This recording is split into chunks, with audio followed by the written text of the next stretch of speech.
Maboresho makubwa ndani ya kikosi cha wekundu wa Msimbazi Simba yanazidi kufanyika ili yote kwa yote timu irejee katika sehemu ya ushindani, ufanisi, ubora na uweredi uliotukuka katika nafasi hiyo. Sasa rasmi kikosi cha wekundu wa Msimbazi Simba kufanyika kwa maboresho hayo yanawafanya baadhi ya wachezaji ambao wameshindwa kudiriva na kutoa kile ambacho kimehitajika kuweza kupewa mkono wa thank you au kuweza kupewa mkono wa bye bye katika nafasi hiyo. Simba ninapozungumza nao ni moja ya timu ambayo tayari sajili 3 zimekamilika.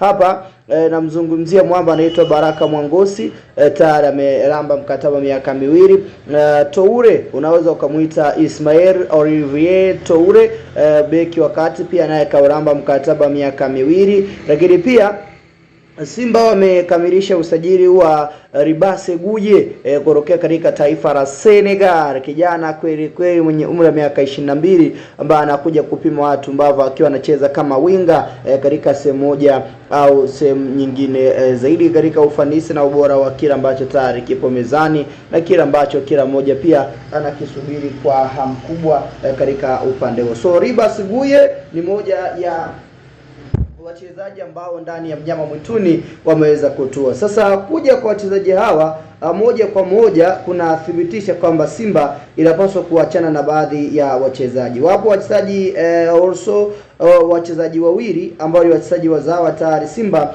imewachapa thank you. Wakati huo wawili wakiwa wameondoka, tayari Simba imepata nafasi ya kuachana pia na mchezaji mmoja wa kigeni. Hapa namzungumzia Jean Charles Ahoua. Huyu ndiye top scorer katika upande wa ligi kuu ya soka ya Tanzania bara katika msimu ulioweza kutamatika, akifunga idadi ya mabao takriban 16 na akiwa na assist takriban 9 katika ufanisi na ubora mkubwa uliotukuka katika nafasi hiyo. Jean Charles Ahoua yeye na Simba wamefikia sehemu ya makubaliano na Simba wameweza kumuuza katika moja ya timu kurokea katika mataifa ya Uarabuni katika taifa la Iraq, na huko ndiko ambako atakwenda kutumika. Ikumbuke Jean Charles Ahoua alikuwa katika sehemu ya mazungumzo kati yake na Simba kuongezea mkataba, lakini mazungumzo hayo yamefikia tamati baada ya Simba pia kuona ofa ambayo imeletwa mezani ni ofa ambayo inaweza ikawafanya kuwa imara na kufanya usajili mwingine wa mchezaji ambaye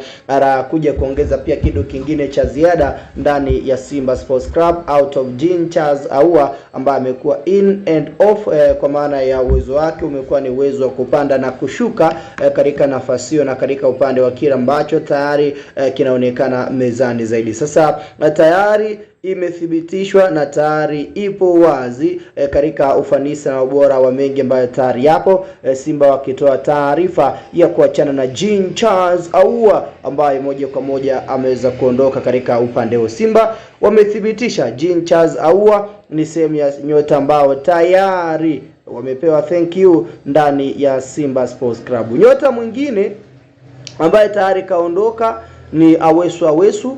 Pia Simba ametoa taarifa hiyo Awesu kuwa ni sehemu ya nyota ambao tayari wamepata nafasi ya kuondoka kutoka ndani ya Simba na kwenda kutafuta changamoto mpya, na huyu ametolewa pia kwa mkopo katika klabu ya Kenya Police ya korokea pale nchini Kenya, ndiko ambako ameelekea Awesu mkopo wa miezi 6 ili kumaliza msimu, na if kama Awesu atawaconvince au atawaridhisha Kenya Police, basi atakuwa na nafasi ya kumsajili moja kwa moja katika nafasi hiyo. Then out of Awesu yupo mwamba anaitwa Mzamiru Yasin, ni sehemu ya nyota pia ambao tayari Simba imewapatia mkono wa kwaheri kwa maana ya thank you ndani ya kikosi hicho na ndani ya mengi makubwa ambayo tunazidi kutazama na kuiangaza vilivyo katika sehemu ya mtaji mkubwa ambao upande huo wanazidi kujivunia kwa kiwango na kwa kiasi kikubwa. Lakini pia upande mwingine ni upande ambao ukitazama nyota kweli kweli wengine wanahitaji kuondoka. Shamu Karabwe ni mmoja, sijaba wanaondoka ndani ya Simba baada ya ujio wa Toure. Lakini pia ukija ukatazama wachezaji wengine kama Joshua Mutare Budo kuja kwa Rebase Guye moja kwa moja kunafanya kuondoka ndani ya kikosi cha Simba. Steven Dese Mukwara pia ni sehemu ya wachezaji ambao Simba pia yanahitaji kuachana nao katika nafasi hiyo. Lakini pia ukija ukatazama katika upande mwingine Simba Sports Club tayari wameridhia kuachana na wachezaji kama Juma Radaki Chasambi, upande wa mwamba anaitwa Vedastus Masinde pia naye ni sehemu ya nyota ambao wanaondoka. So uthibitisho wa nyota watatu tayari wameondoka ndani ya Simba, na bado nyota wengine wasiopungua wanne wakiwemo nyota wawili wazawa na nyota wawili mpaka watatu wa kigeni ambao tayari wapo wazi kuondoka. Upande wako na uzungumzia vipi usajili wa Simba? Lakini pia nyota tayari wameanza kuoneshwa njia za kutokea. Kisha waweza kusubscribe kama mara yako ya kwanza ili uzidi kunufaika na kubara taarifa zote zaidi.